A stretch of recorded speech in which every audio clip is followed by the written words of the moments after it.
اب میں آپ سے سوال کرتا ہوں کہ کیا آپ دنیا میں کھانے کے لیے آئے ہیں؟ یعنی کہ آپ کا دنیا میں آنے کا مقصد کھانا ہے؟ کھانے کے لیے زندہ ہے یا پھر زندہ رہنے کے لیے کھانا ہے؟ اگر تو آپ کھانے کے لیے زندہ ہے، دنیا میں آئے ہیں کھانے کے لیے، تو پھر تو بلا شک و شبہ جو بھی آپ کو ایسی شے نظر آتی ہے جس کے بارے میں آپ کو لگتا ہے کہ یہ کھائی جا سکتی ہے تو آپ کھائیں۔ لیکن اگر آپ دنیا میں کھانے کے لیے نہیں آئے، کھانا مقصد نہیں ہے بلکہ مقصد کچھ اور ہے جسے پورا کرنے کے لیے زندہ رہنا لازم ہے، اور زندہ رہنے کے لیے کھانا ضرورت ہے، کھانا نیڈ ہے۔ اب جب کہ حقیقت یہ ہے کہ کھانا ہے زندہ رہنے کے لیے، تو پھر میں آپ سے سوال کرتا ہوں، آپ مجھے یہ بتائیں کہ کیا دنیا میں اور کچھ ایسا کھانے کو نہیں ہے کہ جو جانوروں کو کاٹ کے کھایا جائے، ان کی جانیں لی جائیں، ان کا قتل کیا جائے؟ اگر تو اور کچھ کھانے کو نہیں ہے کہ جانوروں کو کاٹے بغیر گزارا نہیں ہے، جانوروں کو کاٹ کر ان کا گوشت کھائے بغیر زندہ نہیں رہ سکتے، پھر تو ٹھیک ہے۔ لیکن اگر اس کے علاوہ اور بہت کچھ ہے کھانے کو، تو پھر بھی اگر کوئی یہ کہتا ہے نہیں جی ہم تو گوشت ہی کھائیں گے، تو پھر جان لے اس سے بڑا کوئی ظلم نہیں ہے۔ اور محمد نے کبھی بھی جب محمد کے اوپر یہ واضح کیا گیا، محمد کے ذریعے حق کھول کر واضح کر دیا، تو اس کے بعد محمد نے کبھی بھی کسی جانور کو نہ کاٹا، نہ گوشت کھایا، نہ ہی کاٹنے کی اجازت دی، بلکہ الٹا سختی کے ساتھ جانوروں کو کاٹنے سے منع کیا۔ تو وہ جو لوگ جو آخری یعنی فتح مکہ کے بعد جو چوتھا حج تھا محمد کی زندگی میں، جو یہ حج کے نام پر جو کچھ ہو رہا اجتماع ہے، ہوتا ہے، یہ جب چوتھا اجتماع تھا فتح مکہ کے بعد، تو اس میں جب ان لوگوں نے یعنی کہ جو دنیا سے حج کے نام پر آئے ہوئے تھے، تو ان لوگوں نے جب محمد کی یہ باتیں سنی، یہ دعوت سنی، تو پھر ان لوگوں نے اپنے اپنے علاقوں میں، اپنے اپنے خطوں میں واپس جا کر کہا کہ اے لوگو، جو کچھ محمد کے بارے میں ہمیں بتایا گیا وہ سب جھوٹ تھا۔ جو کچھ محمد کے بارے میں کہا جاتا رہا، جو پراپیگنڈا کیا، وہ سب جھوٹ تھا، فراڈ تھا۔ محمد کوئی نیا دین لے کر نہیں آیا، بلکہ محمد تو اسی دین کا دعوے دار ہے جس دین کے ہم دعوے دار ہیں۔ فرق صرف یہ ہے، اگر ہم یہ سمجھتے ہیں یا لوگوں نے سمجھا کہ وہ ایک نیا دین لے کر آیا، تو اس کی وجہ یہ ہے کہ ہم نے دین کا بیڑا غرق کر دیا ہوا ہے۔ ہم دین کے نام پر گمراہیوں میں ہیں، 100% گمراہیوں میں ہیں، لیکن محمد نے ہر شے کو بنیاد سے کھول کھول کر واضح کر دیا ہے۔ یوں جب ان لوگوں نے محمد کی اس دعوت کو سنا تو اور واپس وہ اپنے علاقوں میں گئے، تو اس کا نتیجہ یہ نکلا کہ محمد کے بعد یہ علاقے خود بخود گویا کہ فتح ہوتے چلے گئے۔ کیونکہ جدھر بھی جو محمد کی امت تھی، محمد کی قوم کے لوگ تھے، جنہوں نے بعد میں یعنی جو محمد کے نائب بنے، جن کے ہاتھ میں یہ اقتدار آیا، یہ ذمہ داری آئی، تو انہوں نے جدھر بھی رخ کیا تو وہاں کی عام عوام نے، پبلک نے ان کا ساتھ دیا۔ اپنے ہی حکمرانوں کے خلاف، اپنی ہی حکومتوں کے خلاف عوام نے ساتھ دیا، اور یوں دیکھتے ہی دیکھتے جو ہے وہ سرحدیں وسیع ہوتی چلی گئیں۔ کیونکہ لوگوں کے اوپر یہ سب واضح ہو گیا کہ حقیقت کیا ہے، محمد کیا باتیں کر رہا ہے، محمد کی دعوت کیا ہے، اور وہ عملی طور پر دیکھ چکے ہوئے تھے۔ تو اب ذرا مجھے یہ بتائیں کہ محمد جب اس نے یہ کہا، جیسے کہ آپ کے اوپر پہلے بھی واضح کیا، کہ اس وقت جو ابو جہل تھا یا ابو جہل جیسے تھے، وہ کیا کہتے تھے؟ ان کا کہنا یہ تھا کہ پہلے اس محمد نے یہ کیا کہ جو ہمارے غلام ہیں، کالے، کمزور، ان کو ہماری غلامی سے نکال کر ہمارے برابر لا کھڑا کیا جی، ان کے اور ہمارے حقوق برابر ہیں، ہمارے ان کے درمیان جو ہے تفریق ختم کر دی۔ ہمارے وہ غلام کالے جن کی اہمیت و حیثیت ہمارے پاؤں کے تلوے میں لگی ہوئی خاک کے برابر بھی نہیں ہم سمجھتے تھے، انہیں محمد نے ہمارے برابر لا کھڑا کر دیا۔ چلو یہ تو سمجھ آتی ہے کہ وہ پھر بھی انسان ہیں، ہیومن ہیں، ہمارے ہی جیسے ہیں، لیکن یہ بڑی عجیب بات ہے کہ محمد اب کہتا ہے کہ یہ جو جانور ہیں، یہ جو گدھے ہیں، گھوڑے ہیں، گائے ہیں، اونٹ ہیں، یہ بھی تمہارے برابر ہیں، ان کے بھی وہی حقوق ہیں جو حقوق تمہارے ہیں۔ یہ اس وقت کے جو مشرک تھے، جو محمد کے مخالفین تھے، دشمن تھے، ان کو یہ تکلیف ہوئی۔ کس وجہ سے؟ صرف اس وجہ سے کہ محمد نے جب کہا کہ جانوروں کے اوپر کسی قسم کا ظلم نہیں کیا جائے گا۔ تو اب مجھے یہ بتائیں کہ کیا ایسا شخص جو یہ کہہ رہا ہے کہ کسی بھی جانور کے ساتھ رائے برابر بھی ظلم نہیں کیا جائے گا ورنہ اس سے بدلہ لیا جائے گا، جانوروں کے جو جانور پالتو ہیں، ظاہر بات ہے اب ان کو جنگلوں میں نہیں چھوڑا جا سکتا، وہ نسل در نسل تم لوگوں نے ان کو باندھ کر رکھا ہے، غلام بنا کر رکھا ہے، تو اب وہ تمہارے محتاج بن چکے ہوئے ہیں۔ اگر ان کو چھوڑا جائے گا، آزاد کیا جائے گا، تو وہ ظاہر بات ہے ان کو باقی مخلوقات جو ہیں درندے چیر پھاڑ دیں گے۔ لہٰذا اب ٹھیک ہے، ان پر احسان کرو اور بدلے میں وہ تمہارے اوپر احسان کریں۔ ان سے تم یعنی کہ تم کیا کرو، ان پر الاحسان کرو، ان کے کھانے پینے کا تم نے خیال رکھنا ہے، دھوپ اور چھاؤں کا خیال رکھنا ہے، ان کو کسی قسم کی تکلیف نہیں ہونی چاہیے، ان کے رزق کا خیال رکھنا ہے، اور بدلے میں جتنی ان میں تمہارا بوجھ اٹھانے کی استطاعت ہے تم ان کے اوپر اتنا بوجھ لا دو، ان سے اتنا کام لے لو۔ یعنی پہلے تم ان کے اوپر الاحسان کرو، اور الاحسان کا بدلہ کیا ہے؟ اسی قرآن کو آپ اٹھا کے دیکھ لیں، کھول کے دیکھ لیں، قدر میں کر دیا گیا ہے کیا؟ حل جزاء الاحسان الا الاحسان، کہ جو الاحسان ہے اس کا بدلہ کیا ہے؟ اس کا بدلہ صرف اور صرف یہ ہے کہ احسان۔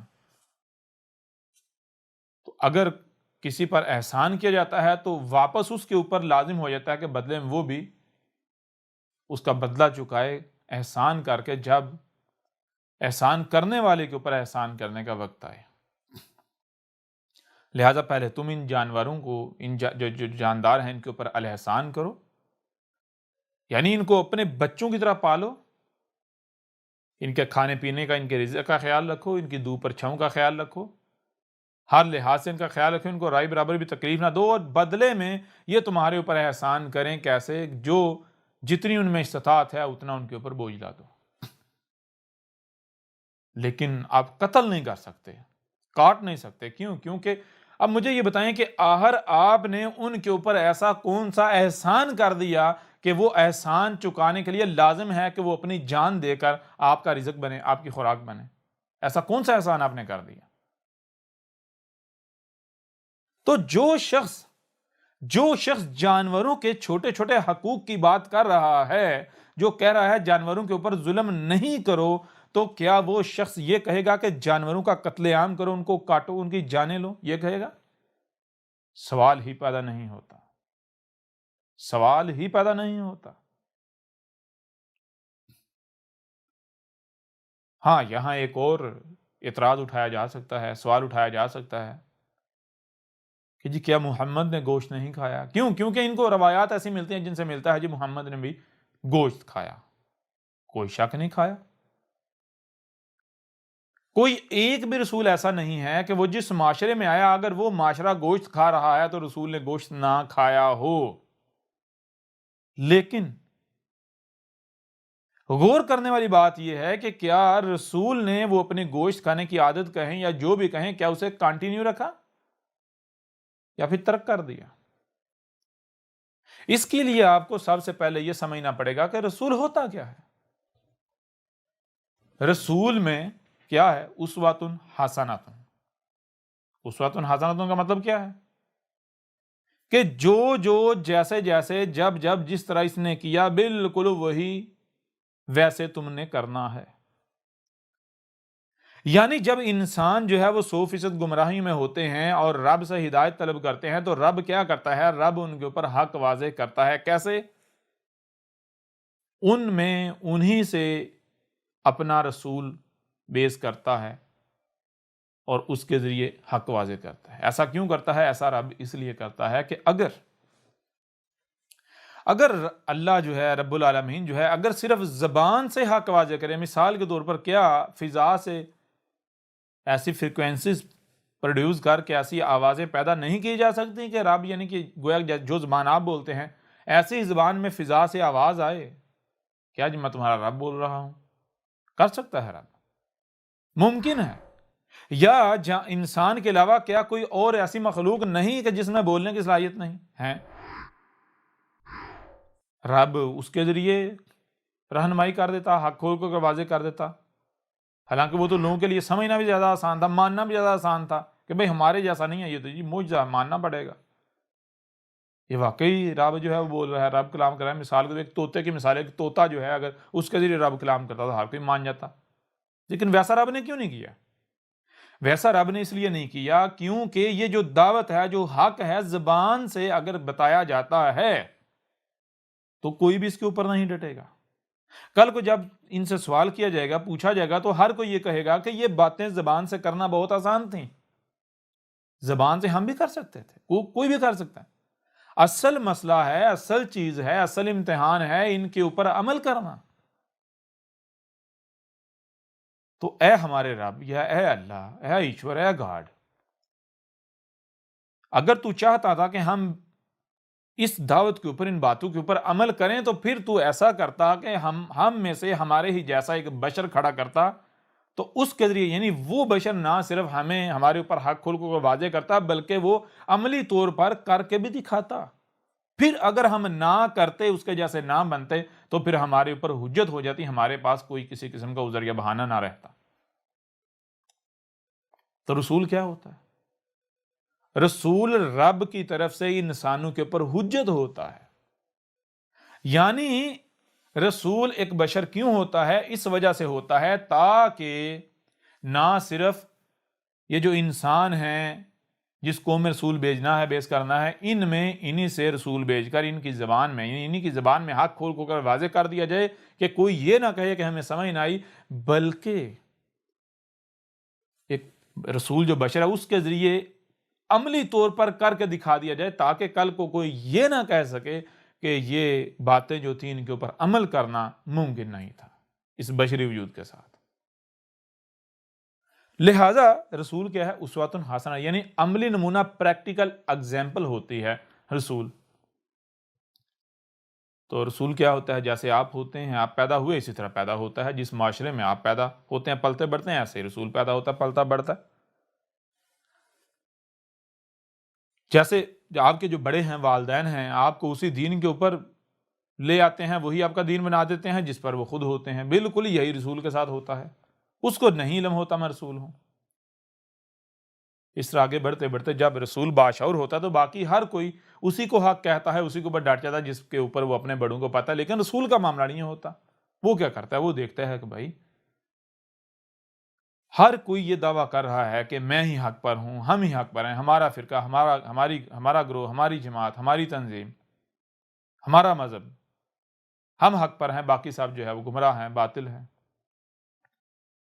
حالانکہ ایسے کیسا ہو سکتا ہے کہ سارے کے سارے حق پر ہوں؟ کیونکہ ہر کوئی آپس میں اختلاف کر رہا ہے، یا تو ان میں سے کوئی ایک حق پر ہے یا پھر ان میں سے کوئی ایک بھی حق پر نہیں، سارے کے سارے گمراہ ہیں، باطل ہیں۔ آیا یہ حق کا دعویٰ کر رہے ہیں تو بنیاد کیا ہے؟ بنیاد یہ ہے کیونکہ جی ہم نے اس دین پر، اس مذہب پر اپنے بڑوں کو پایا ہے، اس لیے یہ حق ہے۔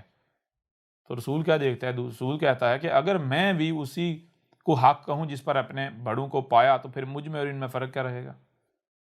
کیا حق ہونے کی یہ دلیل ہے، یہ پہچان ہے کہ بھائی جی میں نے اپنے بڑوں کو اس کے اوپر پایا اس لیے یہ حق ہے؟ نہیں۔ کیا کیا جائے گا؟ غور و فکر کیا جائے گا۔ لہذا رسول کیا کرتا ہے؟ رسول غور و فکر کرتا ہے۔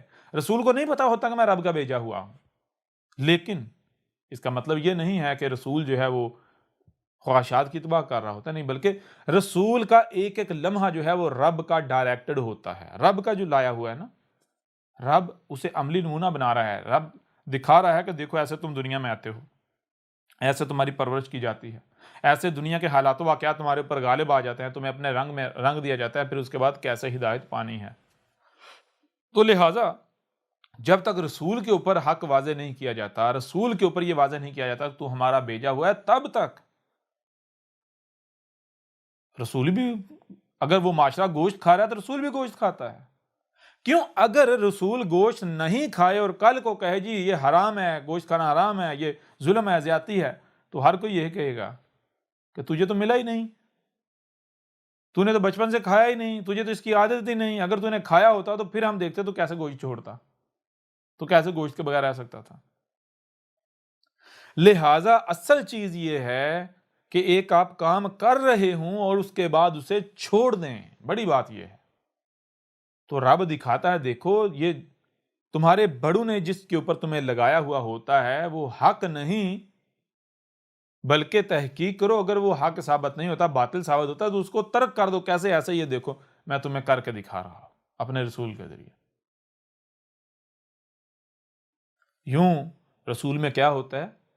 اسوۃ حسنہ ہوتا ہے۔ تو ایسے ہی ہر رسول نے جس کے آنے سے پہلے یا جب وہ آیا تو اس معاشرے میں، جس معاشرے میں وہ بھیجا گیا، اس معاشرے میں گوشت کھایا جا رہا تھا، تو ہر اس رسول نے گوشت کھایا، لیکن کیا اسے کنٹینیو رکھا؟ نہیں، بالکل نہیں، بلکہ اسے ترک کر دیا۔ اور پھر رب کا قانون کیا ہے؟ رب کا قانون یہ ہے کہ رب کوئی بھی کام چھو منتر کر کے نہیں کرتا۔ مثال کے طور پر اگر آپ چھت پر چڑھے ہیں، چھت پر چڑھنے کے لیے 10 سیڑھیاں درکار ہیں، آپ 10 سٹیپ یعنی سٹیپ بائی سٹیپ آگے بڑھے ہیں، چھت پر گئے ہیں، تو رب یہ نہیں کہتا چھلانگ لگا کے واپس آ جاؤ، نہیں، بلکہ جس طرح آپ اوپر چڑھے ہو اسی طرح سیڑھیاں اتر کر واپس آؤ۔ رب العزیز الحکیم ہے، العلیم الحکیم ہے، رب الصبور ہے، صبر کرتا ہے، ہر کام کو اس کے اپنے وقت پر رکھتا ہے۔ تو کوئی بھی کام چھو منتر کر کے نہیں ہوتا، وہ علم و حکمہ کے ساتھ ہوتا ہے۔ تو رب اگر کوئی بندہ جو ہے اگر کوئی غلط کر رہا ہے تو رب اسے یہ نہیں کہتا چھو منتر کر کے چھوڑ دے، بلکہ رب اسے آہستہ آہستہ سٹیپ بائی سٹیپ پیچھے لے کر آتا ہے، جیسے وہ اس مقام پر پہنچا ہوا ہوتا ہے۔ یہ وجہ ہے محمد نے جب حق کھول کر واضح کر دیا تو اس کے بعد نہ تو محمد نے خود گوشت کھایا، نہ کسی جانور کو کاٹا، نہ ہی کسی جانور کو کاٹنے کا حکم دیا، نہ ہی کاٹنے کی اجازت دی، بلکہ الٹا جانوروں کے حقوق کا خیال رکھا۔ ٹھیک ہے، وہی سزائیں دی جاتی جو سزا کسی ایک ہیومن بینگ کے ساتھ ظلم و زیادتی کرنے پر دی جاتی۔ چلیں، اس کے باوجود بھی اگر کوئی یہ کہتا ہے جی نہیں جانوروں کو کاٹنا چاہیے، کھانا چاہیے، وہ کوئی بھی ہوں، وہ یہودی ہوں، وہ عیسائی ہوں، وہ ہندو ہوں، وہ مسلمان ہوں، وہ بدھ ہوں، دنیا میں کوئی بھی شخص ہو، کسی مذہب کا ہو، کسی رنگ کا ہو، کسی نسل کا ہو، اگر وہ کسی بھی جانور کو کاٹ کر کھاتا ہے تو میں اس سے ایک سوال کرتا ہوں، اور میرا یہ سوال دنیا کے ہر اس شخص سے ہے جس کے اندر رائے برابر بھی عقل ہے، ہر عقل والے کے لیے یہ سوال ہے، اور سوال یہ ہے کہ مجھے آپ یہ بتائیں، یہ جو آج پوری دنیا میں انسانی حقوق کا ڈنڈورا پیٹا جاتا ہے، ہیومن رائٹس کا ڈنڈورا پیٹا جاتا ہے، بنیادی انسانی حقوق کے نعرے لگائے جاتے ہیں، اس کی وجہ اور بنیاد کیا ہے؟ یعنی کسی انسان کا قتل نہیں کیا جائے گا بغیر وجہ کے،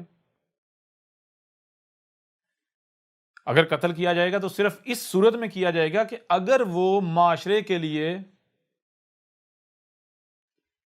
خطرے کا باعث بنے، تباہی کا باعث بنے، ٹھیک ہے نا؟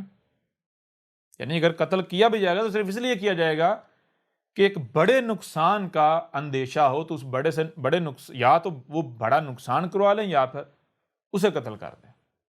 اب یہ آپ کے اوپر ہے، یعنی کہ چھوٹا نقصان کروانا یا بڑا کروانا۔ چھوٹا نقصان کروا کر اگر بڑے سے بچا جا سکتا ہے تو اس سے بڑی عقل مندی کیا ہو سکتی ہے؟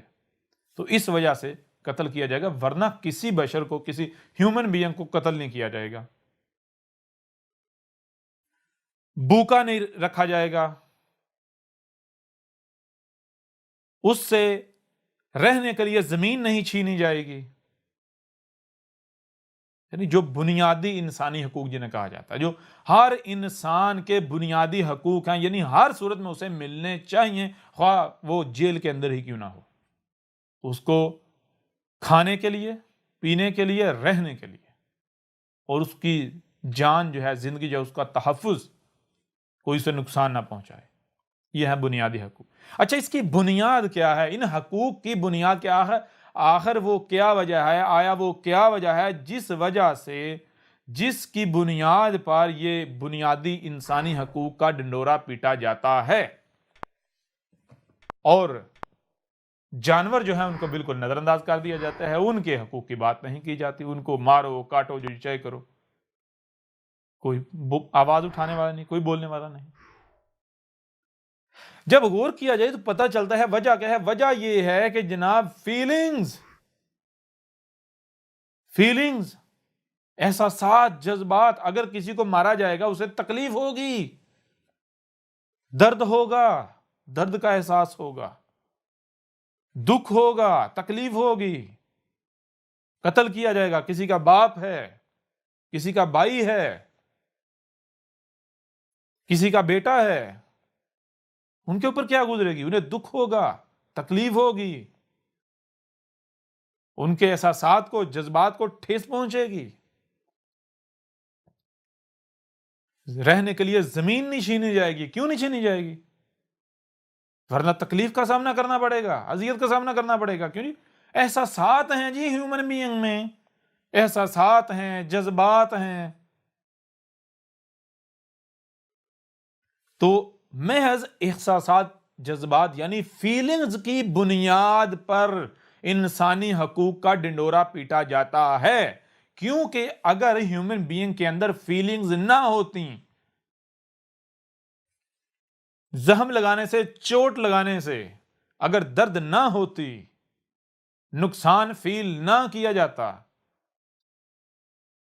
تو کسی حقوق کی بات نہ ہوتی۔ یہ نہ کہا جاتا حقوق حقوق حقوق۔ مثال کے طور پر اگر کسی کو کینسر ہو جاتا ہے اور اس کے جسم کا وہ عضو کاٹنا پڑتا ہے، تو کیا کوئی احتجاج کرتا ہے؟ وہاں پر پھر حقوق کی بات آتی ہے؟ نہیں آتی۔ کیوں؟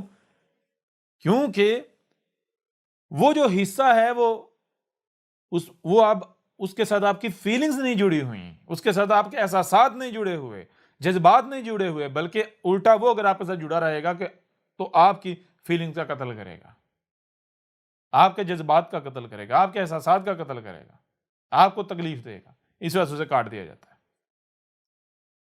لہذا تھوڑا سا بھی غور کریں تو آپ کے اوپر واضح ہو جائے گا کہ یہ جو انسانی حقوق کا دعویٰ کیا جاتا ہے، ڈنڈورا پیٹا جاتا ہے، بنیادی انسانی حقوق، اس کی وجہ کیا ہے؟ وجہ ہے فیلنگز۔ تو اگر ان فیلنگز یعنی احساسات کی بنیاد پر انسان جو یہ ہیومن بینگ ہے، دو ٹانگوں والے، اگر ان کو تکلیف نہیں دی جائے گی، ان کے حقوق ہیں، بنیادی حقوق ہیں، ان حقوق کا ہر صورت خیال رکھا جائے گا، تو پھر میں آپ سے سوال کرتا ہوں کہ یہ جتنے بھی جاندار ہیں، کیا ان میں فیلنگز نہیں ہیں؟ ان کی اولاد نہیں ہے؟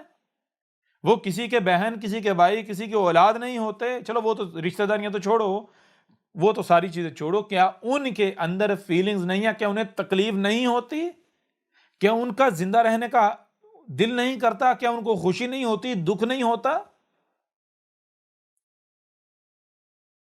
تو میں آپ سے پوچھتا ہوں، جس بنیاد پر یہ دو ٹانگوں والے کے حقوق ہیں، تو اسی بنیاد پر جانداروں کے حقوق کیوں نہیں ہیں؟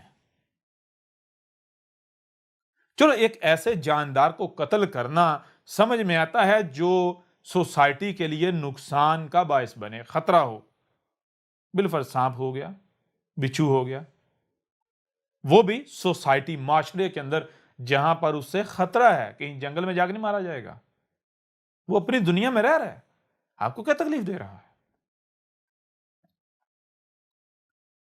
لیکن اگر آپ ایک ایسے جاندار کا قتل کرتے ہو، ہاں کسی بھی نام پر، وہ قربانی کے نام پر ہو، بلی کے نام پر ہو، رزق کے نام پر ہو، یعنی کھانے کے نام پر، یا کسی بھی نام پر ہو، تو مجھے یہ بتائیں کہ کیا یہ ظلم عظیم نہیں ہے؟ جس بنیاد پر آپ کے حقوق ہیں کیا وہی بنیاد ان کو فراہم نہیں ہے؟ اسی بنیاد پر ان کے حقوق ثابت نہیں ہوتے؟ اب بھی اگر آپ کہتے ہیں نہیں ہم تو ان کو کاٹیں گے، ان کے کوئی حقوق نہیں ہیں، تو پھر جان لو اس سے بڑا اور کوئی ظلم نہیں ہے، تم سے بڑا کوئی ظالم نہیں ہے۔ قتل بہرحال قتل ہے، وہ کسی 2 ٹانگوں والے کا ہو یا پھر 4 ٹانگیں والوں کا ہو، قتل قتل ہے اور قتل کرنے والا قاتل ہے، ٹھیک ہے نا؟ اور اگر کسی کے اندر رائے برابر بھی عقل ہے، وہ غور و فکر کرے تو اس کے اوپر یہ بات بالکل کھل کر واضح ہو جائے گی کہ یہ جو جسے تم کائنات کہتے ہو، یونیورس کہتے ہو یا مدر نیچر کہتے ہو، کائنات کا یہ اٹل قانون ہے، یہ اصول ہے، یہ میتھمیٹکس کے اندر ہے، یہ طے شدہ ہے، جیسا کرو گے ویسا بھرو گے، ٹھیک ہے نا؟ جیسا کرو گے ویسا بھرو گے۔ آج اگر آپ جانوروں کو قتل کرتے ہیں تو آپ قاتل ہیں، تو قاتل جو ہے وہ قاتل ہے، ٹھیک ہے؟ اگر جاندار یا دوسری مخلوقات آپ سے محفوظ نہیں ہیں تو اس وجہ سے آپ خود بھی ایک دوسرے سے محفوظ نہیں ہو، ٹھیک ہے نا؟ قتل بہرحال قتل ہے، یہ وہ جانتا ہے جس کے اندر تھوڑے سے بھی جذبات ہیں، تھوڑے سے بھی احساسات ہیں، وہ جانتا ہے کہ یہ ظلم ہے، یہ زیادتی ہے۔ ذرا کبھی تم لوگوں نے غور کیا کہ جب تم کسی جاندار کو قتل کرنے کی کوشش کرتے ہو یا ذبح کے نام پر یا جس نام پر بھی، کیا وہ آگے سے تڑپتا نہیں ہے؟ کیا آگے سے وہ اپنی جان بچانے کی کوشش نہیں کرتا؟ اس کے باوجود تمہیں رحم نہیں آتا، تم ترس نہیں کھاتے؟ اور جب تمہیں رحم نہیں آتا تو تمہارے اوپر رحم کیا کیوں جائے گا؟ پھر ایک چیز یہ ہو گئی، اس کے علاوہ ایک یعنی کہ جب اس پہلو سے بھی حقیقت آپ کے اوپر کھول کر واضح کر دی گئی ہے اور پھر بھی اگر کوئی نہیں مانتا، وہ اپنی خواہشات کی اتباع کرتا ہے، اپنے آباء و اجداد کے پیچھے ہی اندھو کی طرح چلتا ہے، تو ایک اور پہلو سے آپ کے سامنے اسی بات کو کھول کر واضح کر دیتے ہیں۔ میں آپ سے سوال کرتا ہوں کہ ایک گھر ہے، گھر میں والدین بھی ہیں اور بچے بھی ہیں، گھر ہے، گھر میں بچے بھی ہیں اور والدین بھی ہیں۔ ذرا غور کریں، گھر کے اندر والدین کی کیا ذمہ داری ہے؟ کیا گھر میں والدین کی ذمہ داری یہ نہیں ہے کہ وہ نہ صرف گھر کی دیکھ بھال کریں بلکہ بچوں کی دیکھ بھال کریں، بچوں کو ایسا ماحول فراہم کریں کہ نہ ہی وہ گھر کو تباہ کریں، گھر کو خراب کریں، اور نہ ہی آپس میں ایک دوسرے کو نقصان پہنچائیں؟ کیوں؟ کیونکہ بچے جو ہیں ان میں اتنی سمجھ نہیں ہوتی، اتنا شعور نہیں ہوتا، ان کو جو بھی اچھا لگتا ہے وہ اس کے پیچھے بھاگ پڑتے ہیں، جس کا نتیجہ کیا نکلتا ہے؟ اگر بچوں کو آزاد چھوڑ دیا جائے تو بچے گھر تباہ و برباد کر دیں گے، سب توڑ پھوڑ دیں گے، بلکہ آپس میں ایک دوسرے کو بھی نقصان پہنچا بیٹھیں گے۔ تو گھر میں بڑے ہوتے ہیں، کیوں ہوتے ہیں؟ بڑے اس وجہ سے ہوتے ہیں کیونکہ بڑے باشعور ہوتے ہیں، سمجھدار ہوتے ہیں۔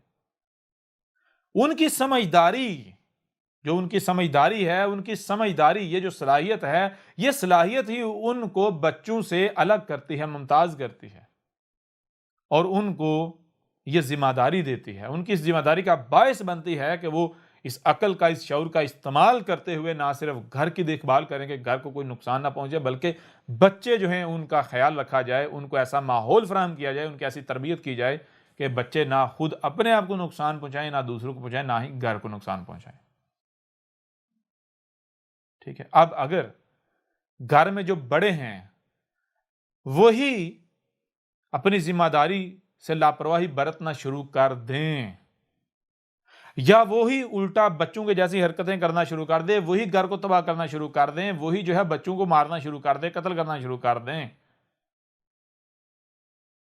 اور پھر اگر ان سے پوچھا جائے تو وہ اپنے اس عمل کو جسٹیفائی کرنے کی کوشش کریں، تو کیا ان کی کسی بھی لحاظ سے جسٹیفیکیشن کو قبول کیا جائے گا؟ بتائیں ذرا، سوال ہی پیدا نہیں ہوتا۔ کیا وہ مجرم ثابت نہیں ہوں گے؟ بالکل مجرم ثابت ہوں گے۔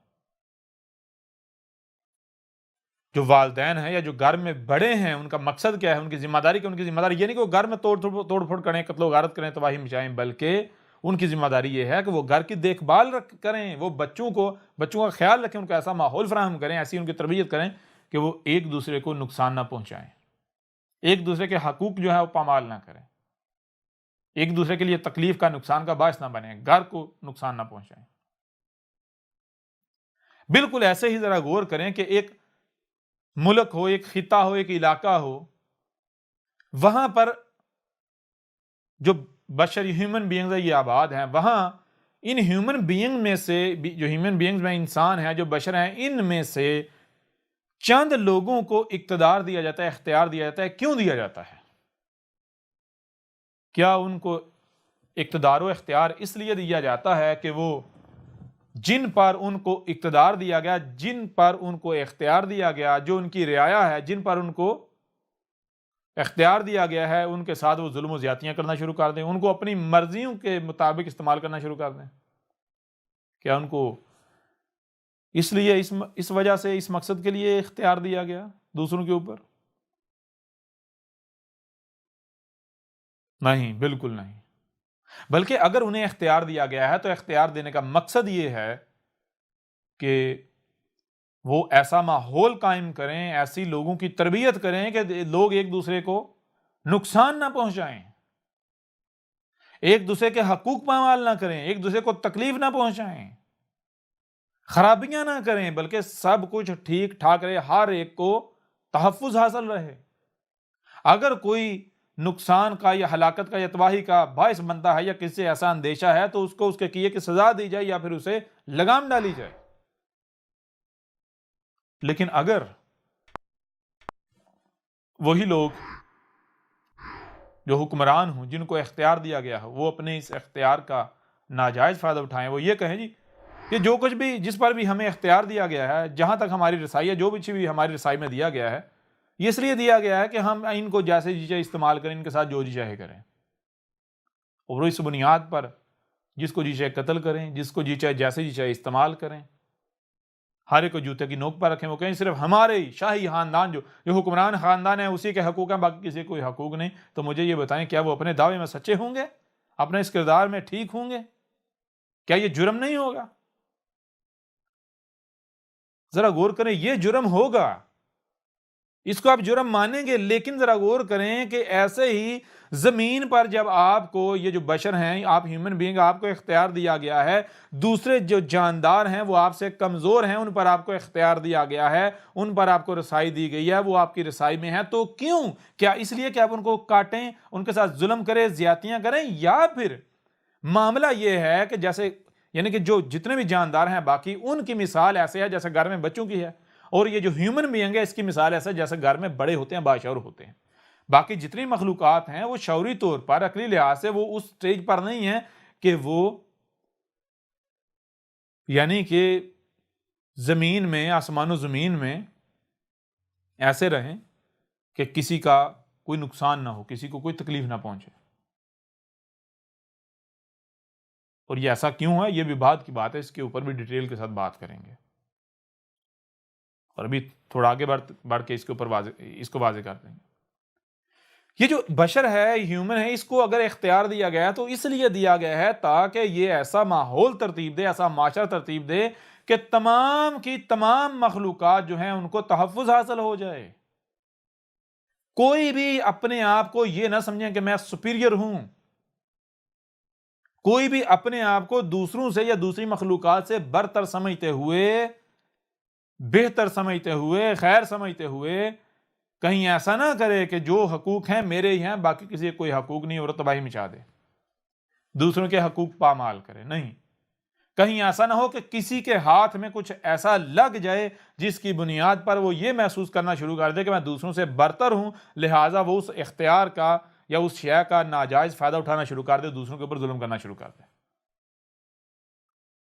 اگر آپ کو زمین پر اختیار دیا گیا ہے، آپ کو باقی مخلوقات کے اوپر اختیار دیا گیا ہے کسی بھی لحاظ سے، تو اس کی وجہ یہ نہیں ہے کہ آپ ان کا قتل کرو، ان کو کاٹ کے کھاؤ، ان کی مجبوری کا فائدہ اٹھاؤ، بلکہ اس کا مقصد، اس کی وجہ یہ ہے کہ آپ ان کی دیکھ بھال کرو، آپ ان کے حقوق کا تحفظ کرو، آپ ان کو جو ہے ان کی حفاظت کرو.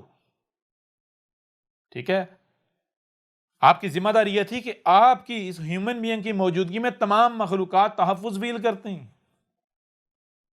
لیکن آپ نے کیا کیا؟ آپ تو الٹا ان اختیارات کا ناجائز فائدہ اٹھا رہے ہیں. اپنے اس اختیار کا ناجائز فائدہ اٹھاتے ہوئے ظلم و زیادتیاں کر رہے ہیں ہر مخلوق کے ساتھ، جانوروں کو کاٹ رہے ہیں. اب بتائیں ذرا.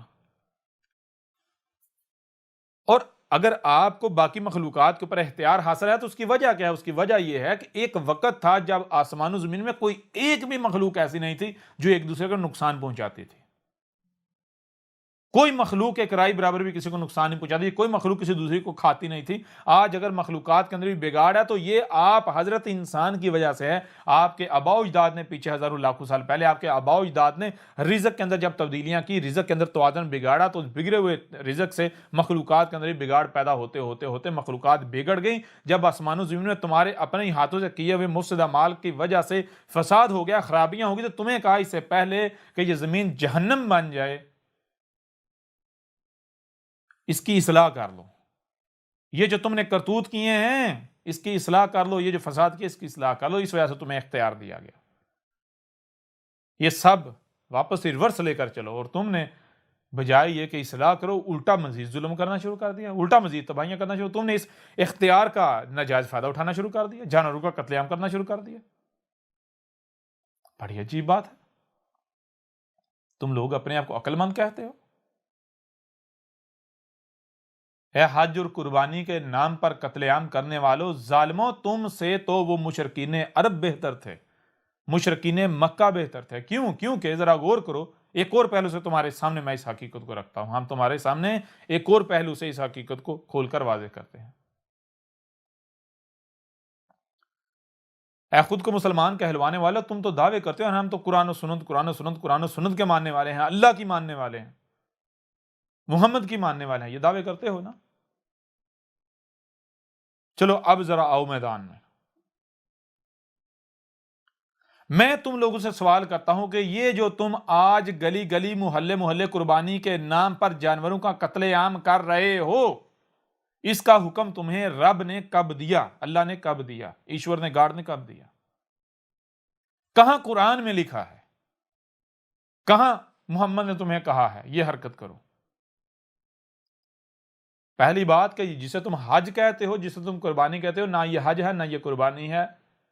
اس کے باوجود اگر ایک لمحے کے لیے باقی ساری باتوں کو ایک طرف رکھتے ہوئے یہ مان لیا جائے کہ یہی حج ہے، یہی قربانی ہے، تو پھر بھی ذرا غور کرو، محمد کے وقت یا محمد سے پہلے مینا کے میدان سے باہر کسی ایک جانور کو بھی نہ کاٹا گیا نہ کاٹا جاتا تھا.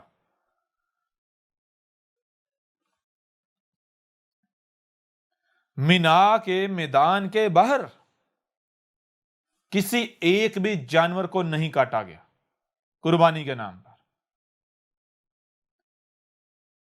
اور میں تمہیں چیلنج کرتا ہوں، تم ثابت کر کے دکھا دو. محمد کی موجودگی میں محمد کے فوراً بعد جو شروع کا وقت تھا اس دوران بھی، اور یہاں تک کہ محمد سے پہلے بھی مینا کے میدان سے باہر کسی ایک بھی جانور کا قربانی کے نام پر قتل نہیں کیا جاتا تھا. کیوں؟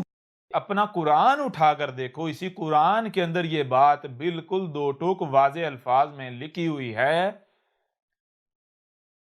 کہ قربانی کس کے اوپر فرض ہے، کس کے اوپر لازم ہے، کس نے دینی ہے. یہ بات الگ ہے قربانی ہے کیا، قرآن کسے قربانی کہہ رہا ہے وہ الگ بات ہے. لیکن اگر ایک لمحے کے لیے اسے قربانی مان لیا جائے جسے تم کہتے ہو، تو قرآن یہ کہہ رہا ہے قربانی صرف اور صرف اسی کے اوپر ہے جو حج کی استطاعت رکھتا ہے. قربانی تو دینی ہے حاجی نے، حج کرنے والے نے. اور حج کرنے والا کون ہے؟ جس میں استطاعت ہے حج کی. اور حج کی استطاعت رکھنے والا کون ہے وہ بھی بات کی بات ہے. کہ قرآن کسے کہہ رہا ہے، لیکن ایک لمحے کے لیے اگر یہ مان بھی لیا جائے کہ یہی حج ہے، اور حج کی استطاعت رکھنے والے وہ ہیں جو وہاں جاتے ہیں، پورا قرآن اٹھا کے دیکھ لو، اپنی روایات کو اٹھا کے دیکھ لو، تم یہ بات ثابت نہیں کر پاؤ گے جو کچھ تم کر رہے ہو۔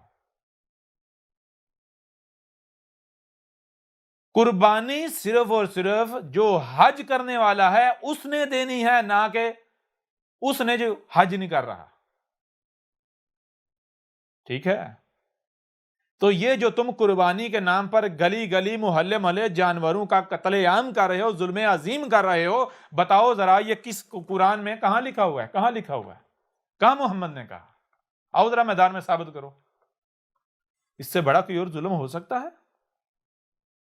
تم کہتے ہو ہم اللہ کی مانتے ہیں، ہم قرآن کی مانتے ہیں، ہم محمد کی مانتے ہیں، اور تم اللہ کی بات کو، قرآن کی بات کو، محمد کی بات کو اپنے جوتے کی نوک پر رکھتے ہو۔ قرآن میں تو الٹا یہ بات کہی جا رہی ہے کہ جان لو جو رب العالمین ہے، جو اللہ ہے، اس کو نہ تو یہ جو تم گوشت کہتے ہو یہ پہنچتا، نہ ہی خون پہنچتا ہے۔ اللہ کو تمہارے گوشت اور خون کی کوئی ضرورت نہیں ہے، جو تم گوشت اور خون کر رہے ہو، یہ فساد ہے، ظلم عظیم ہے۔ وہ تو تقوی کی بات کر رہا ہے، اس تک تقوی پہنچتا ہے۔ تقوی کیا ہے؟ جب تمہیں پتا چلے گا تقوی کیا ہے تو پھر تمہارے پر واضح ہو جائے گا تقوی اور یہ جانوروں کا قتل عام یہ دو متضاد چیزیں ہیں۔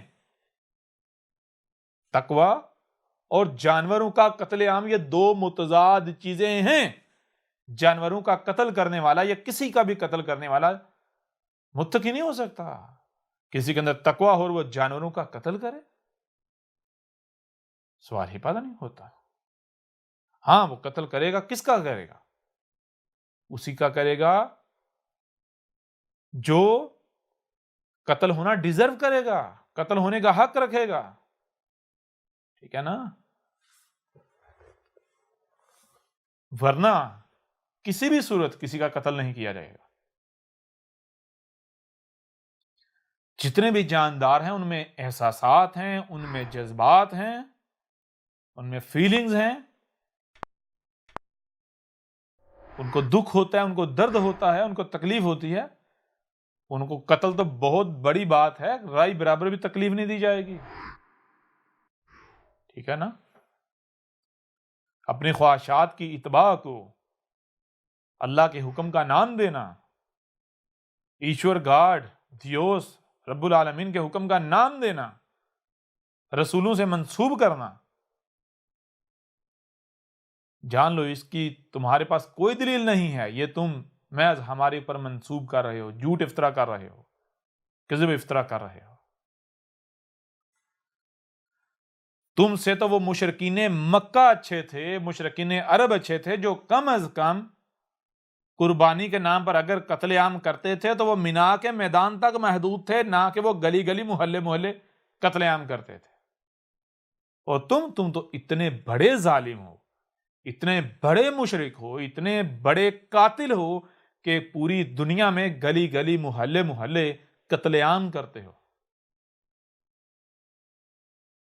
بیچارے معصوم جانوروں کا قتل عام کرتے ہو، ان کی مجبوری کا فائدہ اٹھاتے ہو، ٹھیک ہے؟ یہ ہے تمہاری حقیقت، یہ ہے تمہاری حیثیت۔ اس سے بڑا کوئی اور ظلم ہو سکتا ہے؟ بہت سارے لوگوں نے سوالات ارسال کیے، جن میں ایک سوال یہ بھی ہے، جو جب ہم نے گوشت کے اوپر بات کی تھی کہ جانوروں کو ذبح کرنا بہت بڑا جرم ہے، گوشت کھانا الاؤ نہیں ہے، کبھی بھی آپ نے حکم نہیں دیا اس کا، سوائے ایک صورت کے، اس صورت کیا ہے وہ بڑی تفصیل کے ساتھ الکتاب دیکھیں، اس میں آپ کے اوپر واضح ہو جائے گی۔ اس کے علاوہ کسی بھی صورت جو ہے وہ اجازت نہیں ہے۔ تو اس وجہ سے بہت سارے لوگوں نے یہ سوال کیا اور کچھ ویڈیوز بھی ارسال کیں۔ سوال یہ تھا، جو کہ ویڈیوز کے اندر بات موجود تھی، وہ بات کیا ہے؟ وہ ایک انڈیا کا نالائق ہے، ایک نالائق ہے جو کہتا ہے میں ڈاکٹر ہوں، ڈاکٹر نالائق، اس کی ویڈیو بھیجی گئیں، ارسال کی گئیں، اور جو اس نے بات کی وہی بات جو ہے وہ ای میلز میں کی گئی۔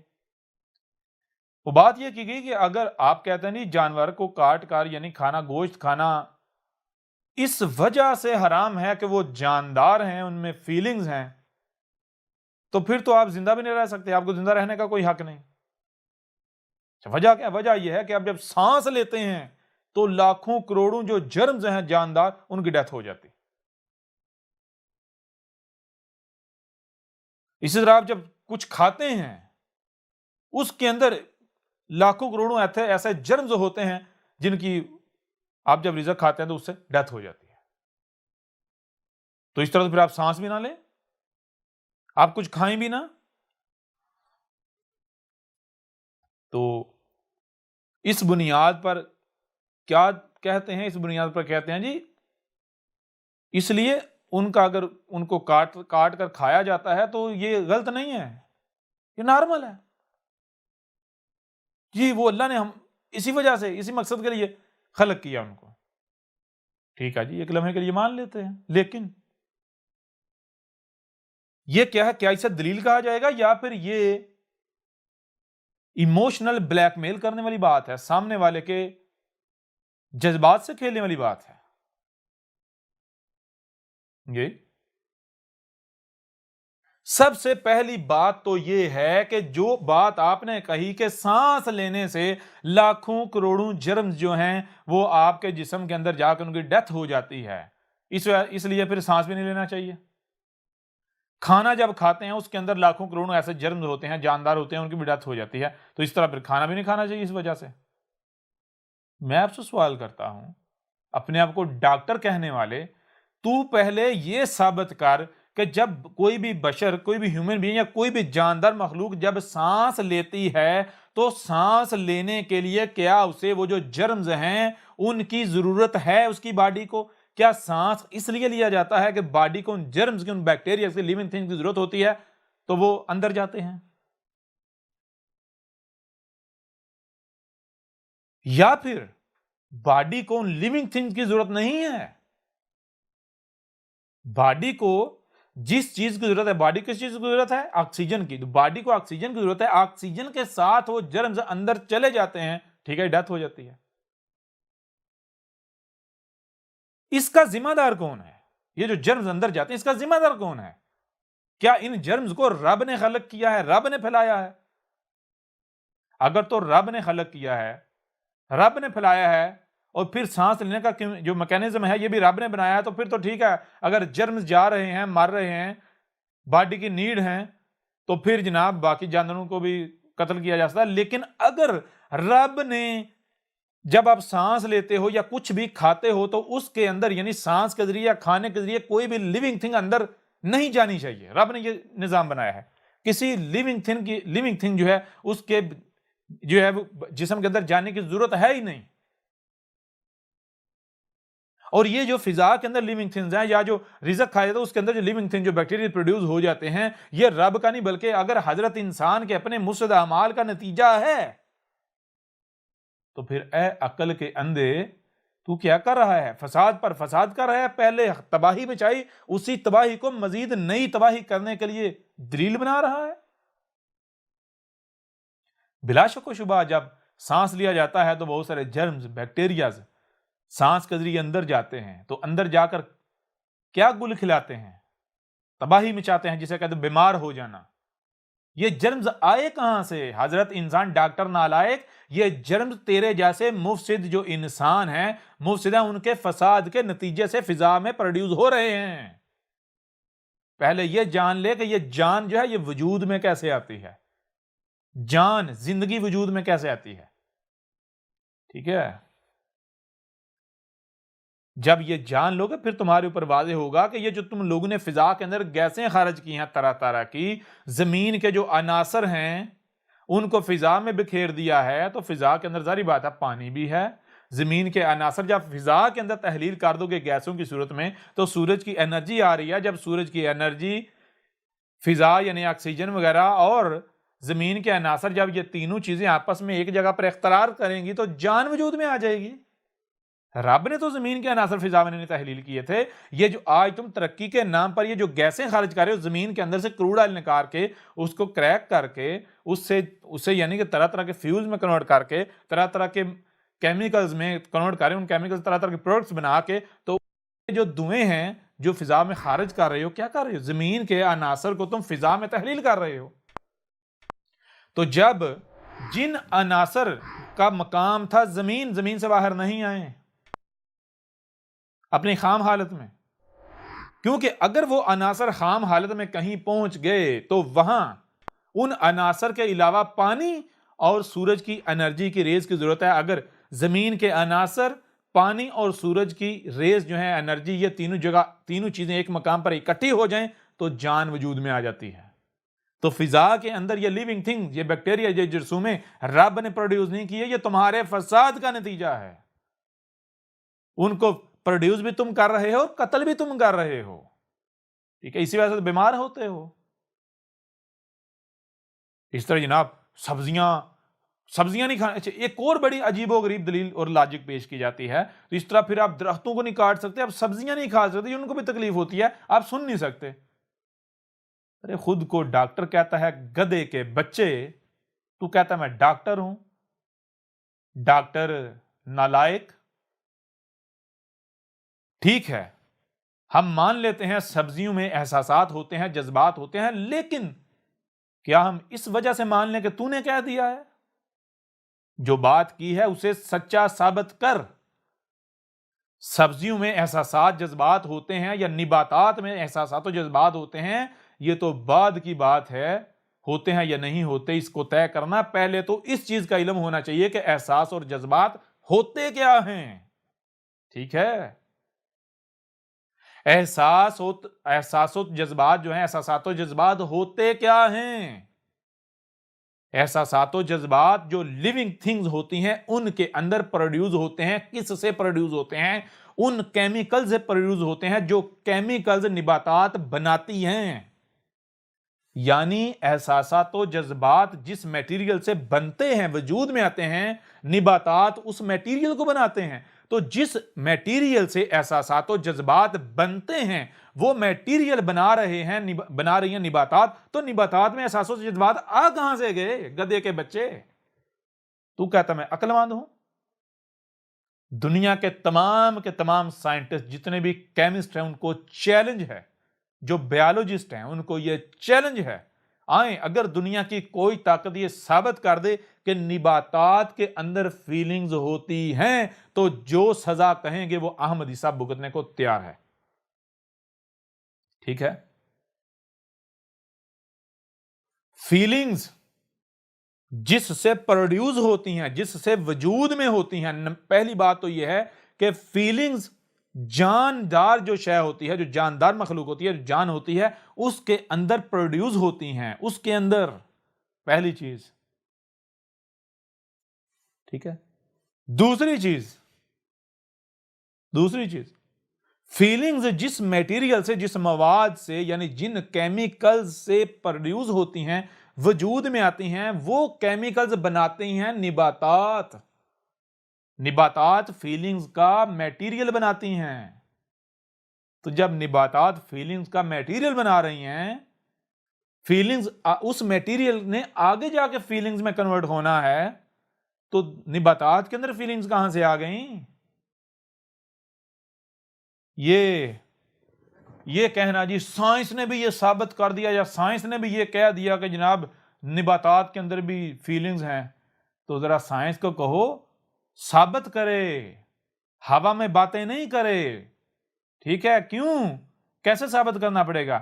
ہم یہ نہیں کہ ہم جیسے کوئی کسی یعنی ملاٹوں سے انسپائر ہیں، ملاٹوں کے ناموں سے احساس کمتری کا شکار ہیں. اگر کسی نے اپنے نام کے ساتھ شیخ، علامہ، حضرت یا فلان لگایا ہوا ہے تو لوگ احساس کمتری کا شکار ہو کر تو اس بنیاد پر اس کی ہر بات مان لیتے ہیں.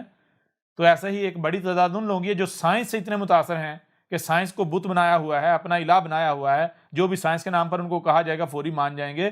تو ہم ان لوگوں کی طرح احساس کمتری کا شکار نہیں ہیں کہ ہم سائنس کے نام پر کوئی بھی بات مان لیں گے. سائنس کے نام پر اگر کوئی چورن بیچا جاتا ہے تو مان لیں گے. اگر سائنس کے دعوے دار یہ کہتے ہیں نباتات کے اندر فیلنگز ہیں، تو سب سے پہلے تو سائنس کو یہ بتانا پڑے گا فیلنگز ہوتی کیا ہیں، فیلنگ وجود میں کیسے آتی ہیں، فیلنگ جو ہے، فیلنگز کا ماخذ کیا ہے، فیلنگز اخذ کہاں سے ہوتی ہیں، کس سے وجود میں آتی ہیں. پہلے تو سائنس کو یہ بتانا پڑے گا. سائنس کو تو یہی نہیں علم فیلنگز ہیں کیا؟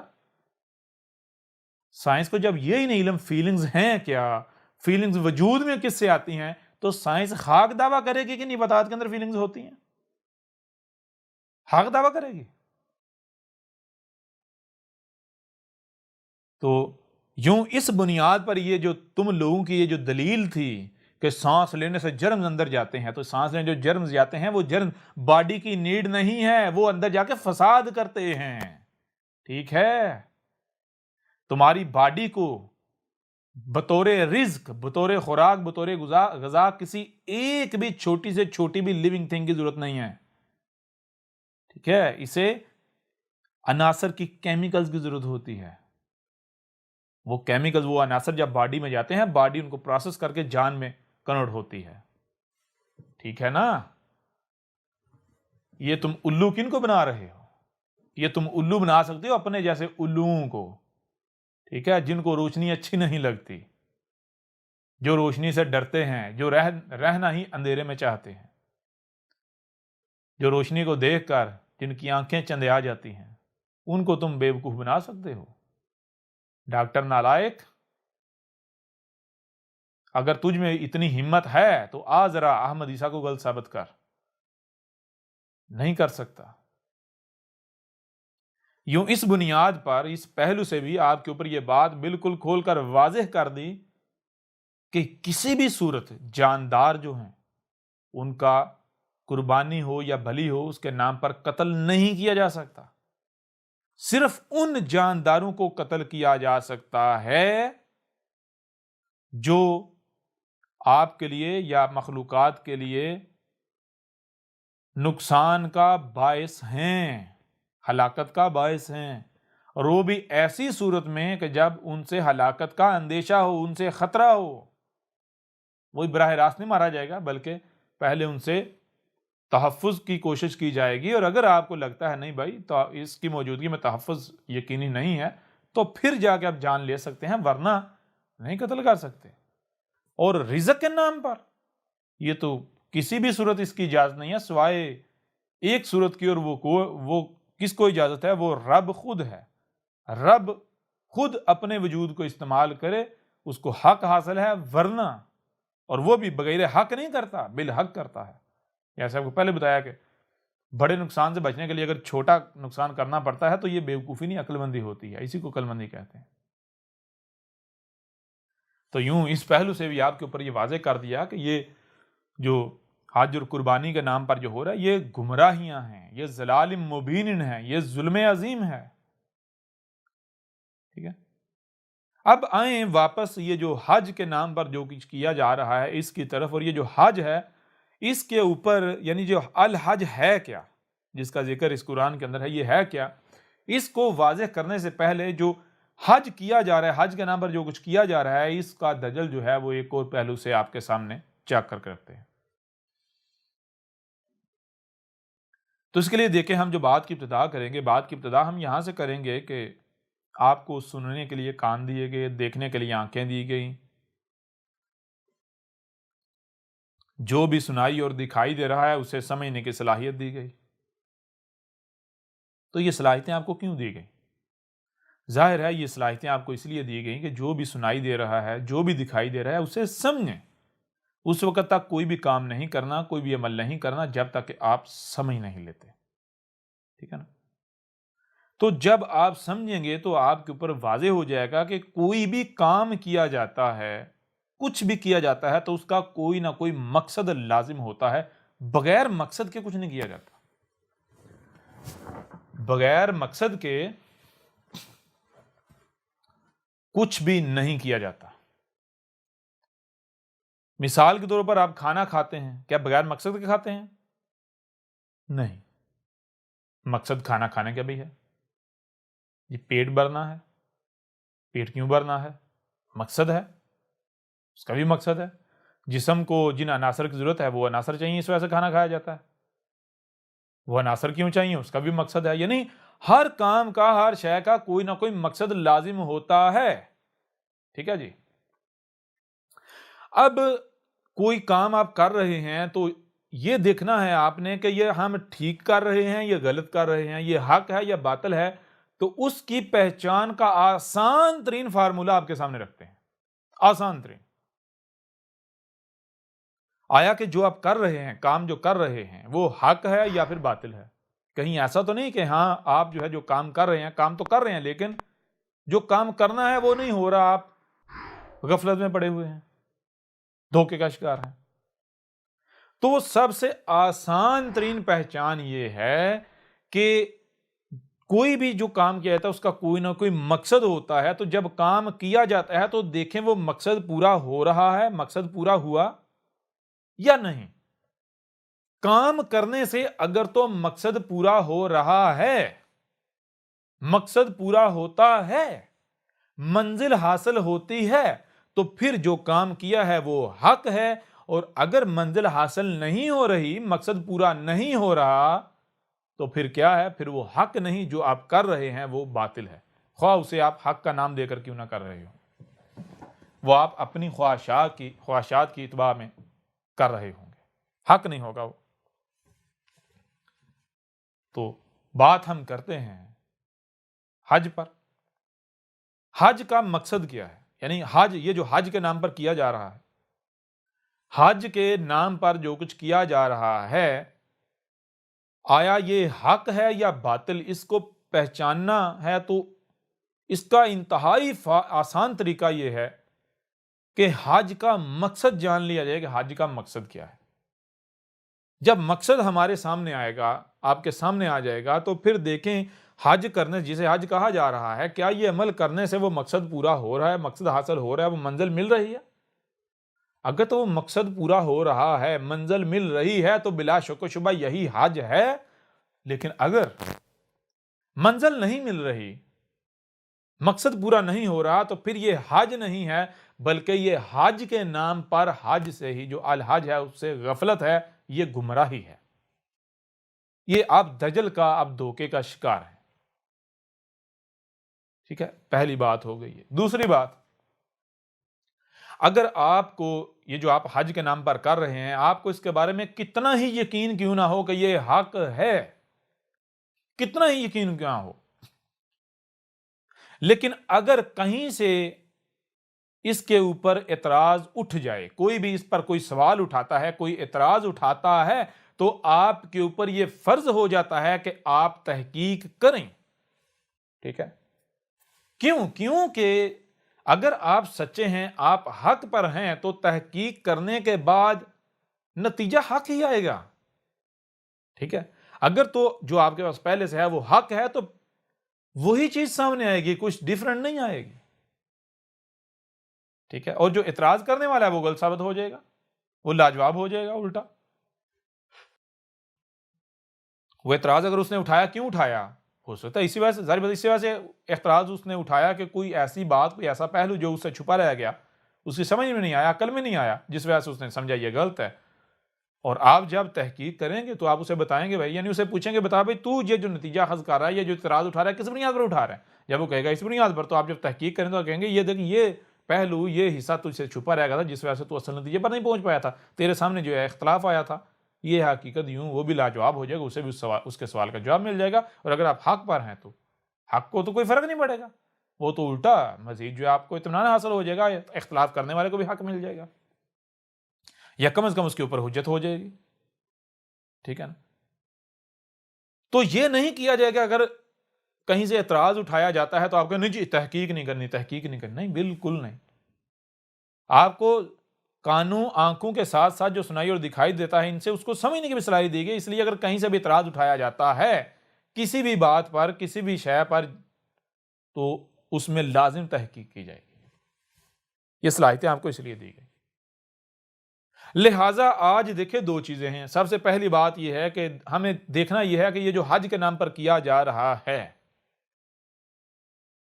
کیا یہ حق ہے؟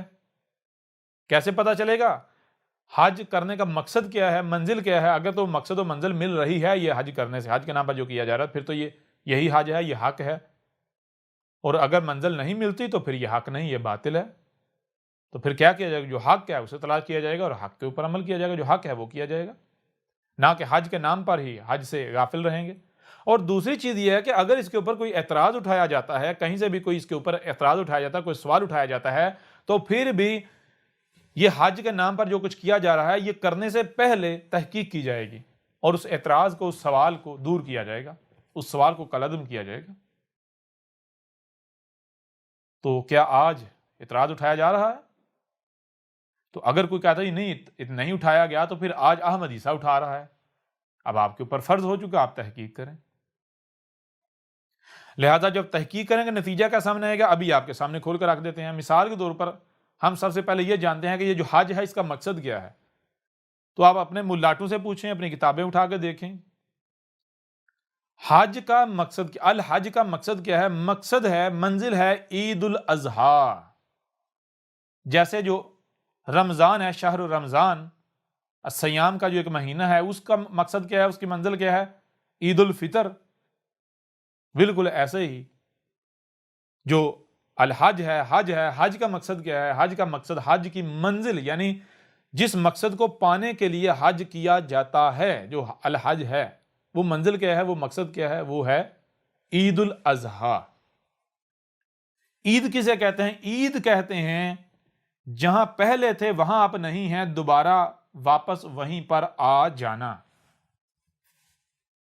دوبارہ واپس وہیں پر آ جانا، یعنی ایک مقام پر آپ تھے یا کچھ تھا، وہاں سے پھسل گئے، وہ وہاں نہیں ہے، تو پلٹ کر واپس دوبارہ وہیں آ جانا، پلٹ کر دوبارہ واپس وہی آ جانا، اسی نقطے پر آ جانا۔ تو حج کی جو منزل ہے، جو مقصد ہے، وہ کیا ہے؟ عید الاضحیٰ، یعنی وہ کون سا نقطہ ہے، وہ کون سا پوائنٹ ہے، وہ کیا ہے جہاں سے پھسل گئے یا جو غائب ہو گیا اور واپس اس کو لانا ہے یا واپس اس نقطے پر آنا ہے، وہ کیا ہے؟ وہ ہے الضحیٰ۔ الضحیٰ، الضحیٰ کیا ہے؟ الضحیٰ، ضحیٰ سے، ضحیٰ کسے کہتے ہیں؟ روشنی کو، نور کا پھیل جانا، یعنی سب کچھ روشن ہو جانا۔ ضحیٰ ضد کس کی ہے؟ لیل کی، یا اس کی ضد کیا ہے؟ لیل۔ لیل کسے کہتے ہیں؟ اندھیرے کو۔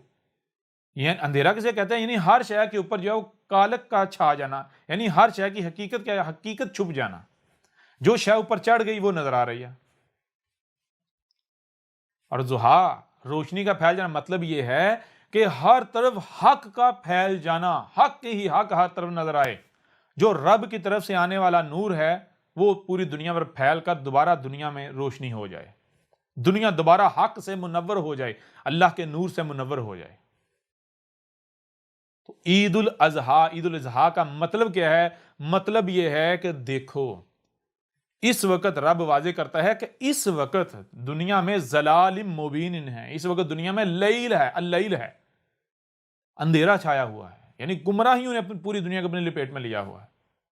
تو کیا شروع سے ایسا تھا؟ نہیں، بلکہ ایک وقت تھا جب دنیا اللہ کے نور سے منور تھی، ہر طرف حق تھا، لیکن پھر آہستہ آہستہ جو شیاطین ہیں، انسان، شیاطین، مجرمین، انہوں نے آہستہ آہستہ تباہیاں، فساد کرتے کرتے کرتے، گمراہیاں پھیلاتے آج پوری دنیا کے اوپر گمراہیاں غالب آ گئیں، کسی کو حق کا نہیں پتا۔ ٹھیک ہے، تو کیا کرنا ہے؟ دوبارہ الضحیٰ، دنیا کو دوبارہ روشن کرنا ہے، حق سے منور کرنا ہے۔ تو اس کے لیے کیا کیا جائے گا؟ اس کے لیے الحج کیا جائے گا۔ الحج کیا ہے؟ اب اگر آپ یہ جو حج کے نام پر کیا جا رہا ہے اسے الحج کہتے ہیں، اسی کو حج کہتے ہیں، تو میں آپ سے سوال کرتا ہوں کہ کیا یہ حج کرنے کے بعد دنیا میں، یعنی عید الاضحیٰ آ جاتی ہے، دنیا دوبارہ واپس منور ہو جاتی ہے، حق پوری دنیا پر غالب آ جاتا ہے، یا پھر یہ تو محض ایک سمبل ہے؟ یہ جسے آپ حج کہہ رہے ہیں یہ حج تو نہیں ہے، یہ تو جو الحج تھا اسے ایکسپلین کرنے کے لیے، اسے سمجھانے کے لیے ایک ایگزامپل دی گئی تھی، تو جو شیاطین مجرمین تھے انہوں نے اس ایگزامپل کو ہی حج سمجھ لیا، حج بنا ڈالا۔ حج کیا ہے؟ کسی کے وہم و گمان میں بھی نہیں۔ اور سیدھی سی بات ہے، جو شخص بھی یہ کہتا ہے کہ یہ جو مکہ میں جا کے کیا جا رہا ہے یہ حج ہے، میں چیلنج کرتا ہوں اسے وہ حج ثابت کر کے دکھائے۔ کیوں؟ کیونکہ حج کرنے کا مقصد کیا ہے؟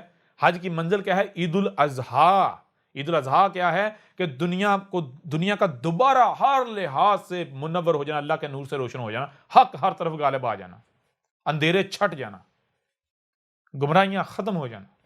تو کیا یہ حج کرنے سے عید الاضحیٰ آ رہی ہے؟ بتائیں ذرا۔ اگر تو آ رہی ہے، دنیا منور ہو رہی ہے، تو پھر تو یہی حج ہے۔ اگر نہیں آ رہی تو پھر عقل کے اندھو یہ حج کیسے بن گیا؟ یہ تو تم حج کے نام پر ہی حج سے غافل ہو، الحج کے نام پر ہی الحج سے غافل ہو، عقل کے اندھو۔ ٹھیک ہے نا؟ اور الحج کون کرتے ہیں، کن کے اوپر ہے؟ جو اس کی استطاعت رکھنے والے۔ اس کی استطاعت رکھنے والے کون؟ جو بالکل ویسے ہیں جیسے ابراہیم تھا۔ ٹھیک ہے؟ اب جب آگے بڑھیں گے تو اب آپ کے اوپر کھول کر واضح کریں گے، ہر پہلو سے آپ کے سامنے رکھیں گے کہ الحج ہے کیا۔ ٹھیک ہے نا؟ اور یہ جو کیا جا رہا ہے عربوں کے اندر، یہ الحج نہیں ہے، یہ حج کے نام پر ہی حج سے غفلت ہے، یہ تو دھوکہ ہے، فراڈ ہے، فریب ہے۔ ٹھیک ہے نا؟ اور یہ کیوں شروع ہوا، کب شروع ہوا، کہاں سے شروع ہوا، یہ بھی آپ کے اوپر کھول کر واضح کر دیتے ہیں۔ لیکن اسے واضح کرنے کے لیے، یعنی اس کو سمجھنے کے لیے، پہلے یہ سمجھنا لازم ہے کہ جو الحج ہے کیا؟ جب تک آپ الحج کو جان نہیں لیتے تب تک آپ یہ جو عربوں کے اندر جو ہو رہا ہے اسے نہیں سمجھ سکتے۔ تو اب ایسا کرتے ہیں، تفصیل سے الحج کے اوپر بات کرنے سے پہلے مختصراً آپ کے سامنے رکھتے ہیں الحج کیا ہے، اور اس کے بعد پھر یہ جو عربوں کے اندر کیا جا رہا ہے یہ حقیقت خود بخود آپ کے اوپر کھل کر واضح ہو جائے گی۔ نہ صرف خود بخود کھل کر واضح ہو جائے گی بلکہ اسے بھی پھر ہم اپنے الفاظ میں آپ کے سامنے کھول کر واضح کر دیں گے، تاکہ اگر کسی کو بھی کسی قسم کا کوئی شک و شبہ رہ گیا تو وہ بھی اس کی سمجھ میں آ جائے گا، وہ شک و شبہ جو ہے وہ دور ہو جائے گا، کوئی بھی سوال ہوا یا رہا تو وہ بھی ختم ہو جائے گا، اس کا جواب مل جائے گا۔